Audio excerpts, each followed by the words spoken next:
এই জায়গাটা আমাদের সকলের কাছেই খুব চেনা জায়গা। আমরা প্রত্যেকেই কখনো না কখনো আমাদের লাইফে, সেটা কলেজের সময় হোক কিংবা ইউনিভার্সিটি হোক কিংবা আমাদের কোনো প্রিয় মানুষের সাথে এখানে গল্প করতে গেছি, আড্ডা মারতে গেছি কিংবা শুধুই চা আর মোমো খেতে গেছি। কিন্তু আজকে এই জায়গাটা সেজে উঠেছে একটা অন্য বিশেষ কারণে। আজকে এখানে ভিড় খুদে বন্ধুদের, কারণ চলছে 17তম Kolkata international film festival for children.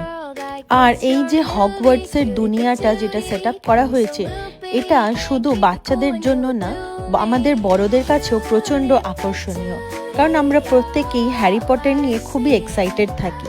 এখানে হ্যারি পটারের পাশাপাশি ছিল আরও বেশ কিছু সুন্দর ক্যারেক্টার্স, যেমন আলাদিনের জাদুই চিরাগ আর আলাদিনের জিন, যেটার 3D অ্যানিমেশন ক্যারেক্টারটা তোমার ডেফিনেটলি একবার হলেও চোখ কাড়বে।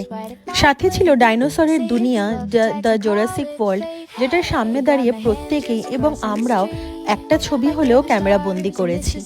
আজকের নন্দন অন্য যে কোনো দিনের তুলনায় ছিল অনেক বেশি ডেকোরেটিভ, কালারফুল ও অ্যাট্রাকটিভ, আর স্পেশালি বাচ্চাদের জন্য, কারণ এখানে চলছিল বাচ্চাদের প্রচুর সুন্দর সুন্দর ছায়াছবি।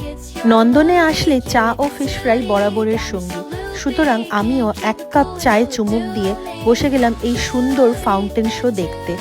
নন্দন থেকে বেরোনোর সময় আরও একবার সেই হ্যারি পটারের বিখ্যাত চেম্বার অফ সিক্রেটসের স্নেক ডোর একবার দর্শন করে দেন ফাইনালি আমরা বেরিয়ে গেলাম। ও হ্যাঁ, বলতে ভুলে গেছি, আর বিকেলে চলছিল নন্দনের খোলা মাঠে সত্যজিৎ রায়ের সেই বিখ্যাত Pather Panchali. Thank you for watching. আবার দেখা হবে নেক্সট ব্লগে।